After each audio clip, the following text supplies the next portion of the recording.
Good morning, Lydia. Thanks so much for joining us. 100 pieces of customer content in 2 years. You've been on quite the journey. You've been busy. Do you want to take one step back and talk a little bit about your journey coming from Salesforce and moving into a lesser well-known organization? Is that a good starting point? Yeah, no, thank you so much for having me. As Steve mentioned, my name's Lydia and I've worked at Okta now for 2 years, but prior to that, I was working at Salesforce, helping to manage the UK customer reference program. And it was really from there that my interest in customer references specifically started. I had a fantastic manager, Kosa Khan, who has really mentored me in the importance and understanding and highlighting customers in everything that we do throughout our marketing efforts. So my career started there back in 2015, and it was a fantastic organisation to be at Salesforce. 30,000 plus employees, access to lots and lots of resources. And then an opportunity came about to move to Okta and stretch myself a little and set up a brand new reference program there for EMEA. So the program was currently existing in the global HQ offices, and my role really was to set up a localized customer reference program in EMEA to create increased numbers of localized content. So the biggest shift for me was definitely moving from a huge, large enterprise, 30,000 plus employee organization, to a much smaller organization, which is Okta, which is about just over 2,000 employees now, with not so much access to resources as well. So it was a real shift in culture for me, a brand new challenge. But I love a new challenge, and that's really where I've started working with Distillery when I started working at Okta, really. Yeah, amazing. And that shift from going from such a behemoth, like Salesforce to a leaner organization like Okta, you've talked about sort of scaling up the program, but can you talk about some of the challenges that you've faced over the past few years? Sure, yeah. So since joining back in 2019, I would say that there were 3 top challenges that I faced. Number one was, first of all, establishing the customer reference program, both internally amongst my stakeholders, but then also externally, publicizing to customers and prospects that the reference program exists to showcase their success story and transformation as well. So that was the first challenge. The second challenge was resources. So starting from scratch as a one-man band is a whole new challenge in itself. And really, for me, the first thing I wanted to do is find the right vendor to help me scale the program amongst my one-man band, really, so that I could meet the demands of the growing business and start creating a lot of content. Because the one thing you'll find is that a lot of people within an organization are super keen to showcase existing customer stories, especially to prospects. So that was the second big challenge I faced. And then the third one really was alignment. So obviously, coming into an organization where a program doesn't exist, you learn a lot and adopt a lot from what HQ do, and then really replicate that in the local region, which doesn't necessarily always work. So an example of that is I adopted some of the agencies and the vendors that we were currently using in HQ to write our case studies and our blogs, but it just wasn't resonating. It was a little too technical, the content, and what we were finding here in EMEA is actually content which is a lot more problem focused. Really talking about the why is the type of content that we need to produce. So alignment with HQ was really key to understand what the business priorities were, but then also creating a new process in EMEA of working with vendors that are suitable for the region was also another challenge as well.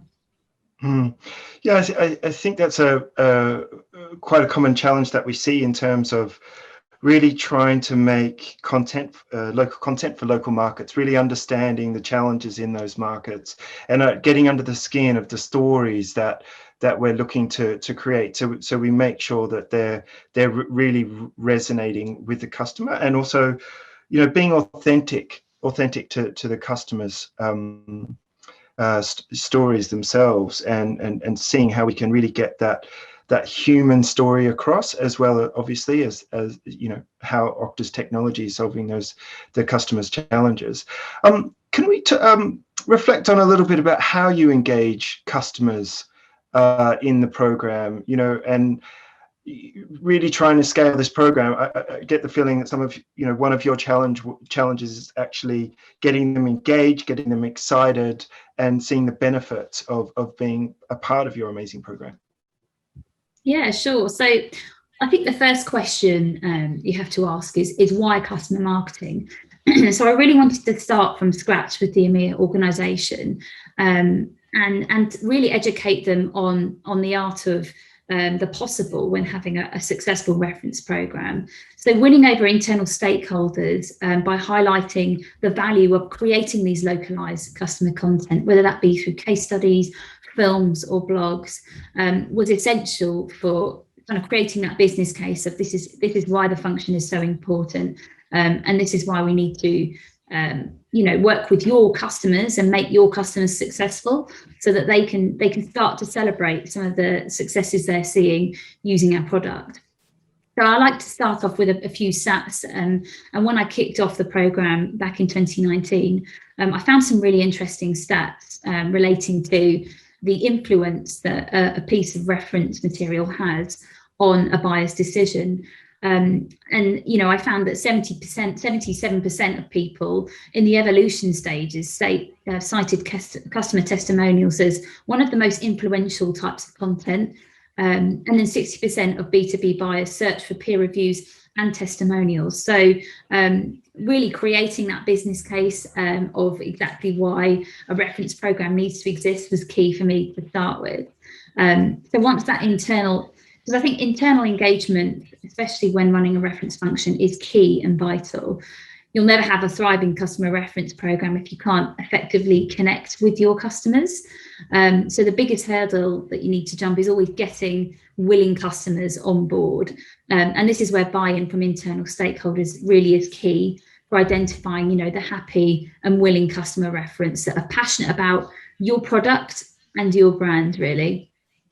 And really, once you've got a well-established customer reference program with powerful success stories, it's just vital to maximise the content, the powerful content, through campaigns and events.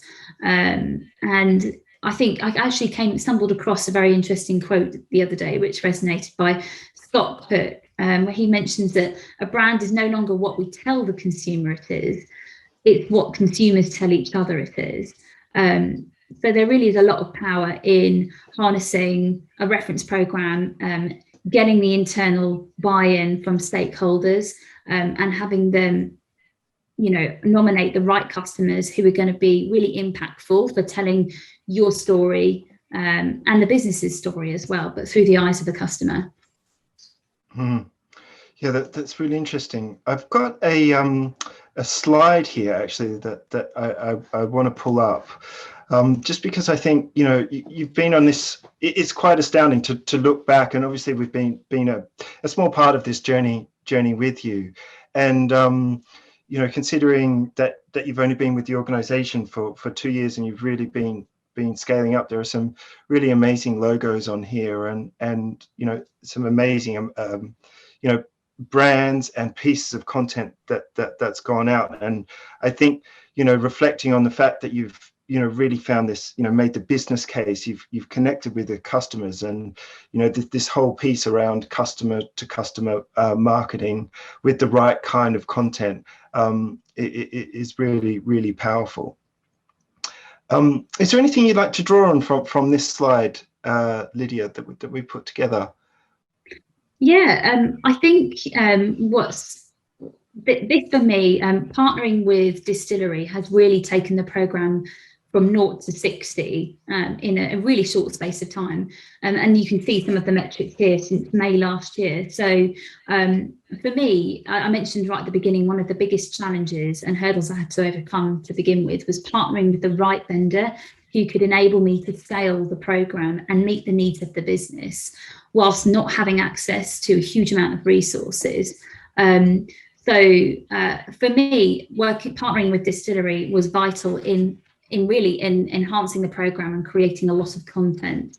So I can't stress enough the importance of working with an agency that can adapt to your needs and requirements. So from my perspective, ensuring that I could onboard an agency that was able to become an extension of my team, and you know, a team that we have a trusted relationship with, because ultimately for me, having an agency that is able to communicate with my customers, provide that real white glove treatment when it comes to interviewing them and capturing their story in their words, is vital. Making sure that we can scale a program where, you know, I don't claim to speak French or German, sadly, but, you know, I need to make sure that I'm creating content in those regions that resonate. So really partnering with the right vendor is just so vital in making sure that you're meeting the needs of different demands in the businesses when it comes to interviewing customers in different languages as well. And I think, you know, that slide just demonstrates beautifully how Distillery have been able to harness and balance lots of different customer nominations and convert customers into compelling content that we can use throughout campaigns and through events as well. And it really is by only partnering with the right vendor that you can scale the program when you have limited resources. Yeah, I mean, that's amazing to hear, and it's been so fantastic being on this journey with you, and really feeling, you know, the Distillery really feels like a part of an extension of your team, and it's, you know, we really take it as a privilege to be working with Okta's customers. I just wanted to finish up with one last question for you, and I think you may have touched on some of these points already, but in terms of reflecting back, you know, when you were setting up the program a few years ago, what did you wish, you know, if you could talk to yourself a few years back, what do you wish that you'd known when you were getting everything moving? So I'd never worked in a role in an EMEA capacity, so I was learning a lot. You know, I'd come from a large enterprise organisation where I was really solely focused on one market. So spreading your time evenly across lots of different regions was always going to be a challenge. But for me, one of the things I wish I knew was ahead of time joining an organisation, knowing that I'm going to set up a programme through an EMEA-wide program, is really partnering with the right agency. Without finding the right agency early on and the right vendor, it's very, very hard to scale the program quickly and create content that is really compelling as well. And then the second thing is I would just understand the difference in managing an EMEA-wide reference program. You know, working, you know, there are different barriers versus different regions. So when I'm engaging typically with customers in France, you know, to ensure that we have interviews conducted in language is just so vital culturally, but also can pull out better stories when you're speaking to the customer in their native language. So I've learned a lot. I've still got a lot to learn, but those would really be my top two pieces of advice of what I wish I knew before I joined. Amazing. The benefit of hindsight, hey? Wonderful. Listen, thank you so much, Lydia. That was really insightful, and I promise that we didn't pay Lydia to say those nice words about Distillery. But now we were going to jump into a breakout room, Peter. Amazing. Thanks, Peter. And hi, Sarah. It's fantastic to have you here, and it's great just to reflect on some of your thoughts during that breakout room. First of all, I just would you mind just kicking off by introducing CurrencyCloud for people on the call who don't know or perhaps aren't as familiar with CurrencyCloud, could you give a little intro? And just everyone, Sarah has a snoring dog in the background. I'm just putting it out there. Thank you. She's snoring really loudly. Yes, CurrencyCloud is a company working in the fintech space. We help businesses move money across borders. So we're serving banks, financial fintech, and FX brokers. We have been going since 2012. Growing. We're in a massive growth spurt. In the last 6 months, we've recruited 150 people. So we went from 300 to 450, and we've got another, 100 to go for the rest of the year. Yeah, it's a really, really amazing company, which really, really lives its values, which are be human, better together, and it's that's it, really. Yeah, amazing. Well, what an exciting place to be. And I think, what's really interesting from your background is going from agency to client side. I wonder if perhaps you might be able to just start off by talking about that journey and some of the challenges and opportunities from that move from running your own agency to then moving client side. From a challenges perspective, I've not found it that difficult. I'm not sure how hard it is to go from client side to agency side, where it's got the kind of master servant mentality. But from my perspective, having that you use, which is fun, and you get a lot of variety. So there's lots of plus sides. Your clients become your stakeholders internally. So there's not a huge difference. You're always working together as a team, and I've always, when I was client side, agency side, very much kind of from the partnership philosophy anyway, so that hasn't changed. But what's really good about being client side is that you can see the impact you're making. Clients can be very protective about sharing data and results with their, so you're asked to evaluate something and demonstrate what the ROI of something will be. But equally, a client's really, really shy about giving you the actual data to help you do that. So you're caught between a rock and a hard place. And then the other thing is it's easier to be bolder and more audacious on the client side because you own that narrative with yourself and your stakeholders and your senior management. So you can really sell an idea or concept that you have.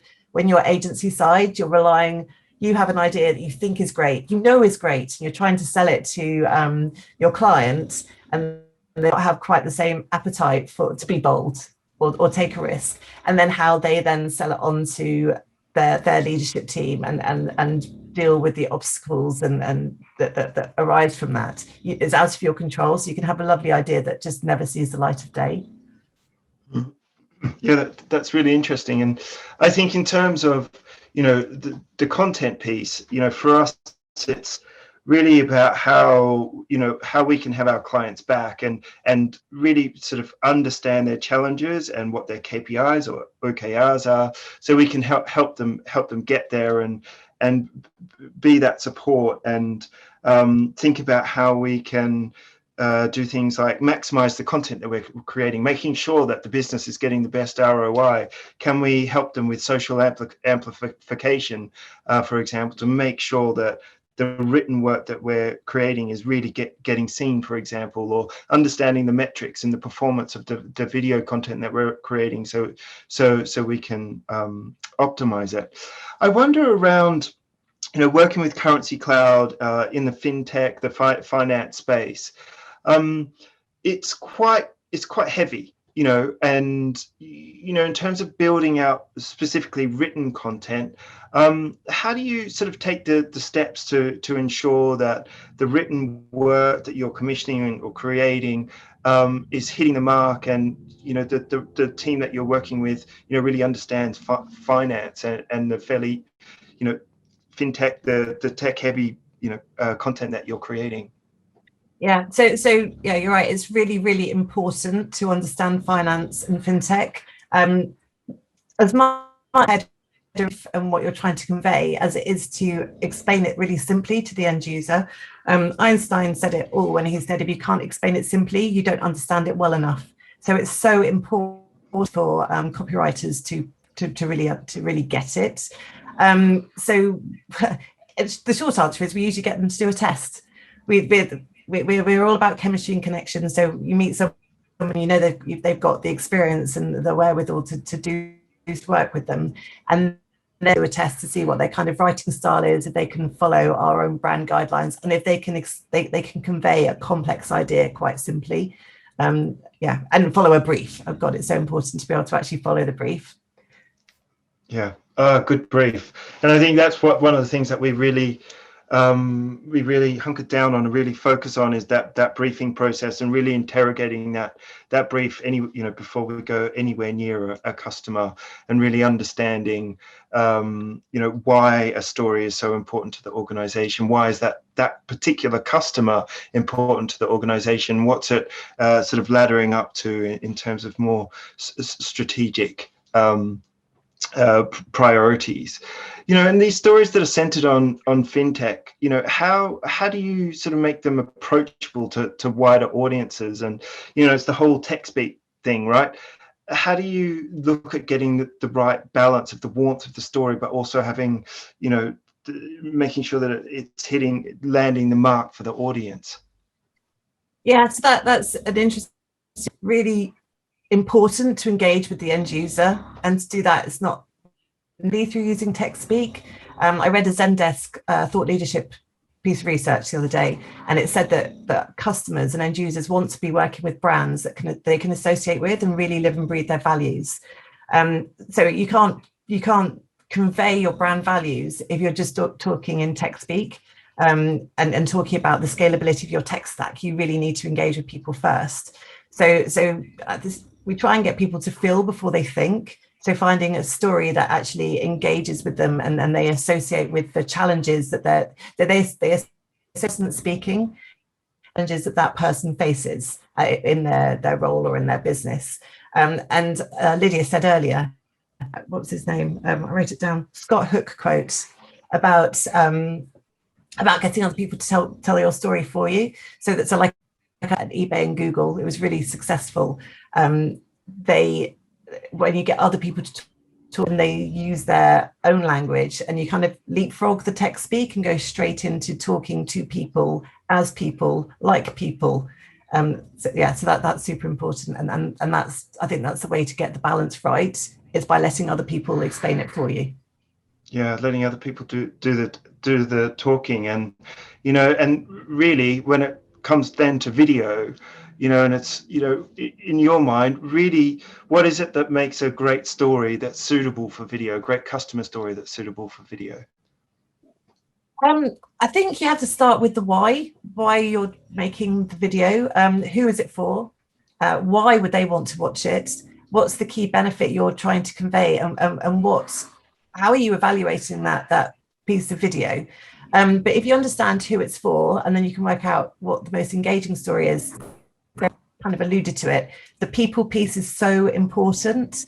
So whatever that problem is, at Google, we to start with, we focus on quite quirky stories. So there was a Swiss cuckoo, you probably remember, cuckoo clock carver, and it was a great story, but we discovered that people loved the story, but it just didn't resonate. Businesses thought that Google was not for them because it wasn't relevant. So going quirky doesn't work. So you need to find that is a good speaker whose story is engaging, who's really actually quite a charismatic, compelling storyteller themselves. Mm-hmm. And then make sure that fits in with your ideal customer profile, whether if it's a marketing, a CMO, and what their objectives are. So it needs to be parallel with that. Or if it's a small business owner, and they're facing the challenges of the pandemic and what's happened to them in their family business, and if that's your ideal customer profile. So it's about fitting in the person that's speaking with your ideal customer profile and your target. Always going people and problem first. That's so important because that engages everybody. And then explaining the impact results, because I think it's that no one wants to hear a bad story, right? And you're not going to tell one anyway.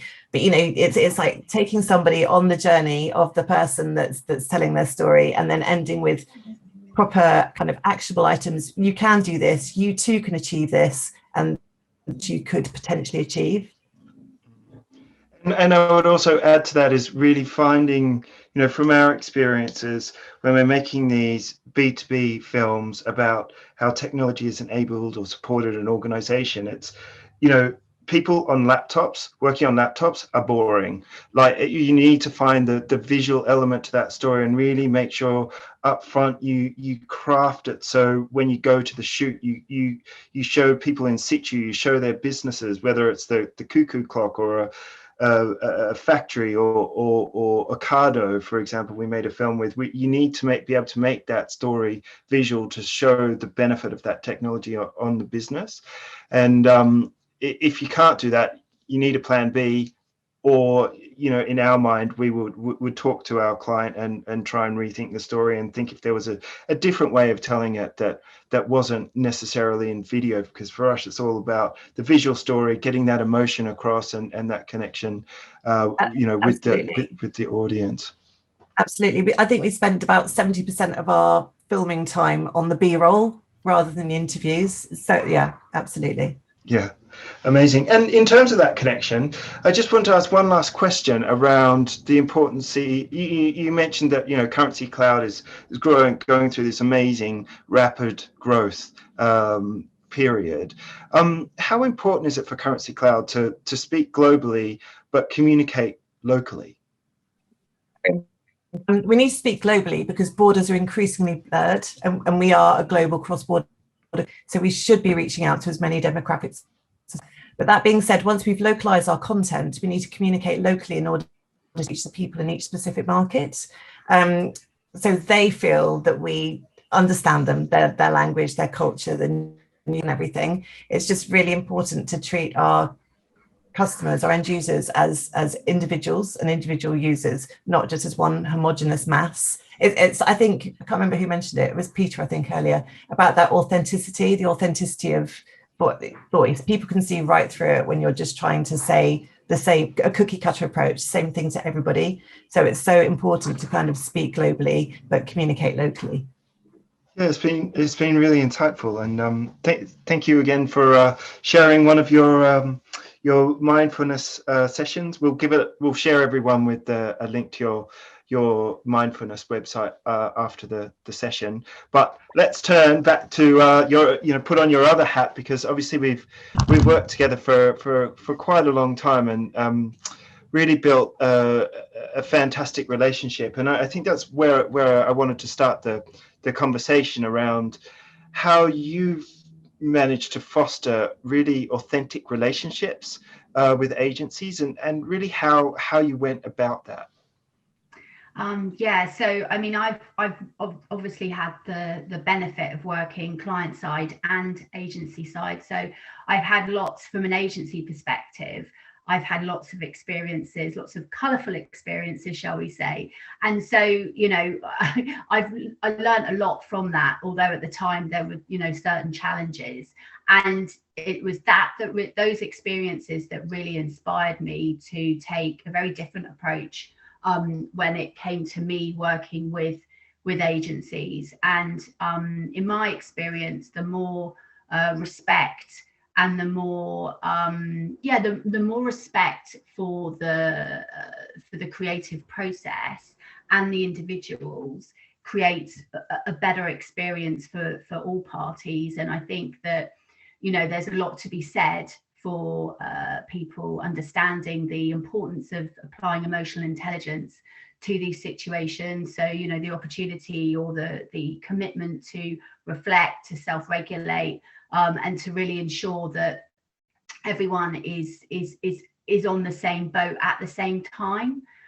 So for me, fostering open communication was really important from the get-go, really. And in my experience, you just get so much more out of the team, and it's fun as well. And I think we spend so much time at work, and there's a lot of pressure, and that's not going to go away. But knowing that you're all in it together and there is that trusted relationship really helps to navigate. And also, from a solution perspective, the sort of safer you feel, so to speak, the more open you are to different inspirations and therefore different solutions. So I just think it's a win for everyone, really. I think, going back to your sort of from the agency side, it's around, and this is something that we discussed earlier, but it's around making sure that the right people are on the boat and making sure that we've got the right skill sets that are required to, for each project, because, whether that's the project management side or the creative side or the social strategy side, it's about, well, once we really understand where the boat's going, we can make sure that right people are on board for our clients and helping them get to, like we were talking about just earlier with Sarah, it's really understanding what our clients' needs are, what their KPIs are, where they're heading, and how we can really build the right team to help you sort of get to where you need to get to. And I'd love for you to share some advice on creating, a really sort of smooth process from your side. And really, one of the things that we really worked on with you is the whole briefing piece and how we can really get under the skin of a great brief. And if you had any thoughts or advice that you could share, that would be great. Sure. Well, but first and foremost, I always say this to you, but I do love your briefing process. So just to say that again, but there's sort of like 2 points I'd like to make here. From a client perspective, creating an environment so that your agency partners feel, and I keep using the word safe, but it really is that, feel sort of safe enough and trusted enough to ask the right questions. Sometimes, and certainly I've experienced this from clients previously, there's been slight an irritation at the number of questions, and I'm a great believer in if you don't get the right result, it's because, or you don't get the result you're looking for, it's because your brief hasn't been detailed enough, because for all intents and purposes, people, generally speaking, do not listen. They wait for a pause so that they can say what they want to say, and that's where the miscommunication can arise. And you hear it so many times, I said that, and all the rest of it, but more often than not, people aren't necessarily hearing what you're saying, and different words mean different things to different people. It's a bit like cleanliness, it just means different, it means different things to different people. So creating that environment where people feel, where the agency team feel safe enough to ask those questions, I think is really important. And again, from an agency perspective, the onus is on both parties, really, is also to be brave enough to set the scene for that. Sometimes you need to lead the client in that way, and I think it's being confident enough to take that leadership role, if you will, during the briefing process, because everyone has so many different experiences when it comes to briefings and briefs. Some people just like to write it and that's it. Some people like to actually write the brief and then go through it. It's very different, for lots of different people. And also, sometimes there can be quite a lot of pressure in the briefing process as well, actually, from both parties to get it right. To get it right the first time. And I think there's a lot to be said, again, for allowing that process to evolve and being comfortable with that.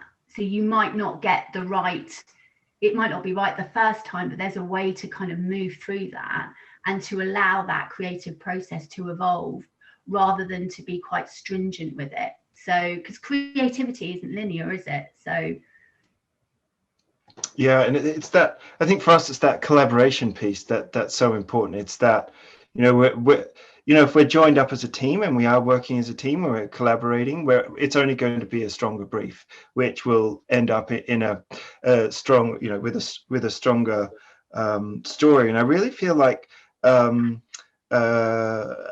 clients, customers, really feel, they can feel when we're all synced up, and they have a much better experience. And so often we'll get an email from one of, for example, Google's customers, and they'll mistake us for a Googler, and they'll be asking questions that are way out of our pay grade, and we have to politely sort of explain that, we're from the agency, and then, reintroduce the client. But for us, in a way, that's a mark of success, that we are working together as a team, and, we're always treating our clients' customers with kid gloves. We want them to have the best experience. We want them to love the process. We want them to love the content. And, we love it when we produce a piece of content. It happened with Gant a little while back when they emailed us and said, "Oh, we love our content so much. Can you cut it up and so we can put it across our socials?" Which to us was a real mark of success. And obviously, then that helps, with our clients' relationships and the sales team, etc. I also wanted to ask around, building, that team of complementary skill sets, and how you've gone about that previously. Yeah, so definitely having an attitude of being very honest and open with what the capabilities are, and indeed what your own capabilities are too. And again, just kind of going back to the role of emotional intelligence and having that honest kind of internal conversation with yourself in terms of what your capabilities are. And I think when you are realistic and when you're honest in that way, that is the first step in building the right team around you. Because what you don't want, whether it's from a skill set perspective, from a creative process point of view, is, cookie cutter versions of you, because then you're not able to learn and grow.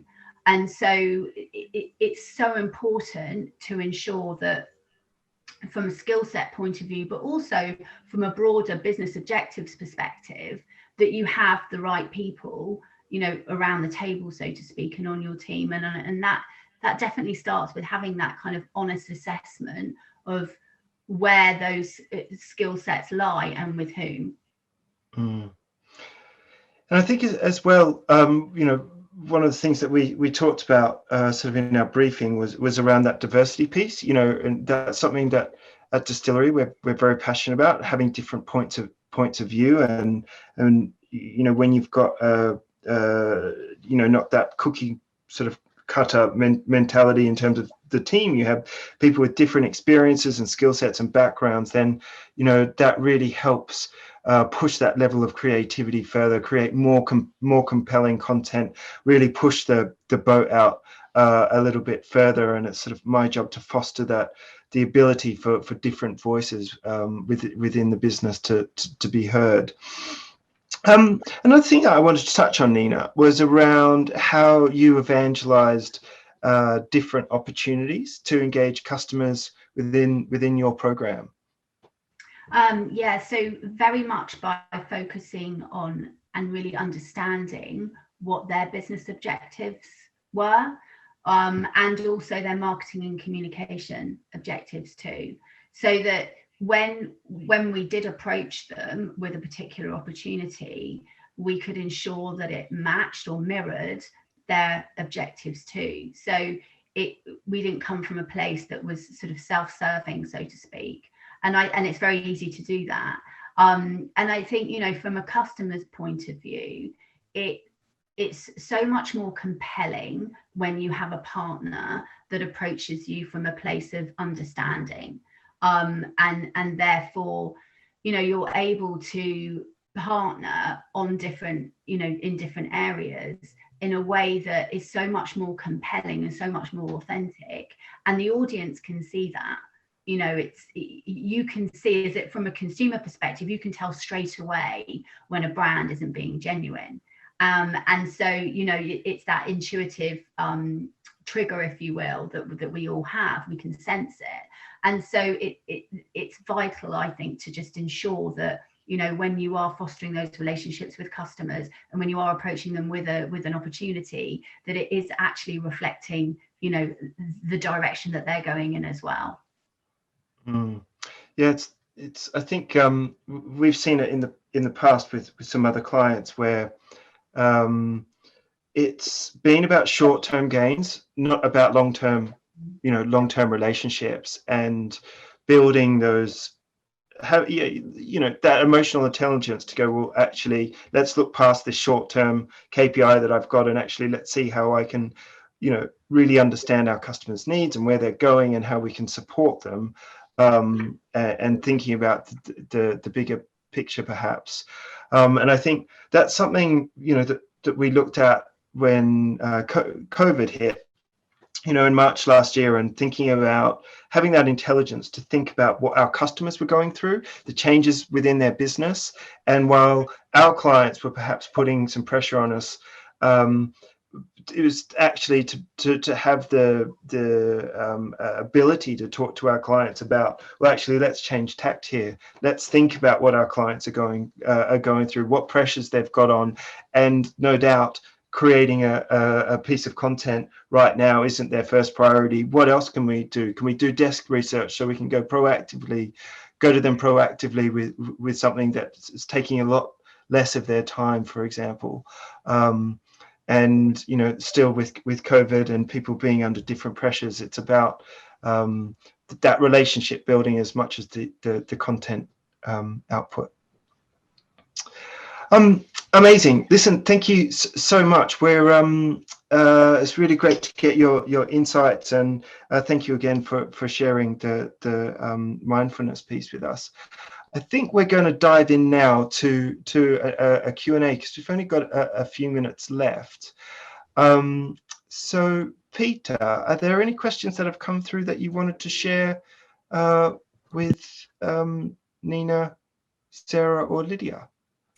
I do have a question, but also just want to remind everyone to please type in the questions for chat, and then we'll try to get through as many as possible. But one question I have for our three speakers: has there been a sort of a client or customer that you worked with that perhaps was a bit hesitant or dubious of taking part, but then at the end, perhaps their opinions have changed?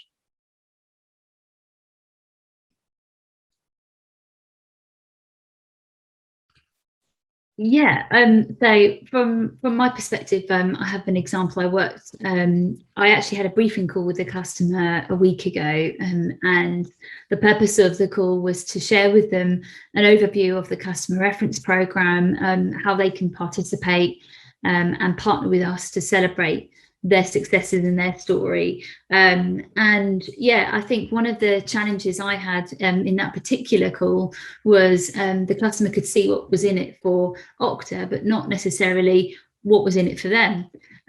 So I think it goes back to Nina's point and making sure that, before you speak with a customer, it's so important to understand what their PR and marketing goals and how you can line up any co-marketing activities to highlight them. But with this particular customer, it was just, I just shifted gears slightly and did talk a little bit about, we don't just want to highlight who you are as an organization, because you are very well known, but we want to highlight an untapped story that hasn't yet been told. So talking about their digital transformation and what them as individuals have done within their organization. And it was through sharing anecdotes about how they could work with us, that the customer, is then happy to work with us in a co-marketing capacity. But I also think timing is really important when you speak with a customer, because if they're maybe not, if you're in the tech world, maybe they're not deployed, maybe they're not happy. There's so many variants, and you have to be ensuring that you are connecting with the customer at the appropriate time to share with them an opportunity that they will hopefully agree to. And I think doing your research beforehand is completely vital for that. Yeah, I think that's particularly with the last chat with Nina, of how the emotional intelligence really comes into play when reaching out to these customers. I do have another question that has come in.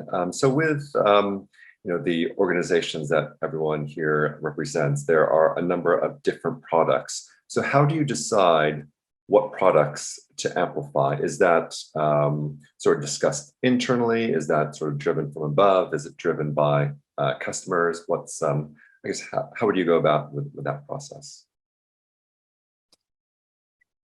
We focus, it's less so much on the product as in the results. So we look at the problems that our audience shares, really can help solve. And then we try and find a case study where we've got a really good example of how we've helped solve that problem and it's got good results. So I think if you try and do it product, you can do it product related, but you just have to have a really strong story. If you don't, it's just not going to work. So we kind of come about it slightly differently. And yeah, I'd second that. I think it's finding the problem that the customer or the challenge that they had really creates the basis for writing that compelling story. But a lot of for example, at Okta we have various tech strategies that we align to, which we kind of, you can bucket customer. We call our customer case studies customer journeys into. So I tend to focus more on the messaging and the challenges, and then pepper in the products, because I want it to be 95% about the customer, 5% about Okta. It's what is the customer's challenge and how are we helping to address that. So not very technical focused. Yeah.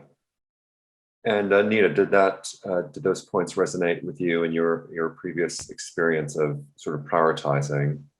Definitely, and also looking at how it would resonate with the customer's audience as well is another sort of key factor in that. So it's a real combination of business from a business prioritization perspective, and also the results from a customer point of view, and how that has positively impacted on their audience. Yeah. Pardon me. And I guess a follow-up question related to that point, Nina, is I guess it seems that many of your roles is diplomacy seems to be a major skill that you had to pick up. So with with the focus on wanting to highlight customer challenges, their stories, are there ever perhaps challenging conversations to have internally of what are their type of stories to tell? Is that something that either you, Nina, or our other panelists have experienced, and how, if so, how have you sort of navigated that diplomatic challenge? Yeah, definitely. I mean, the challenges really come from perhaps not fully understanding the entire situation and the story and the benefits, for example, if you're looking at it from a customer advocacy perspective. So it's really just being able to take a step back and trying to understand and trying to get a steer of the information that person needs in order to understand where you're coming from. So again, it's diplomacy, and it's also a case of not taking it personally, and not feeling the need to defend, and to actually just come at it with a sense of openness, and being able to just dig a bit deeper and seeing again what would be the value point for that, or the value exchange for that person. So I would say that for me, that's always been the most sort of positive way to approach it. It's when you start to get defensive, then the other person picks up on it, and then you're both getting defensive. It's not easy. Some days are easier than others, but in most part, it helps to have that sense of detachment. But obviously, I appreciate that can be really challenging, because everyone is so passionate about their roles, and also getting the story out there too. So no, definitely. I do have another question from how actively engaged are other teams, so sales, customer success, and product in your program? Perhaps if we start with Sarah, maybe, are there other teams that you actively engage with?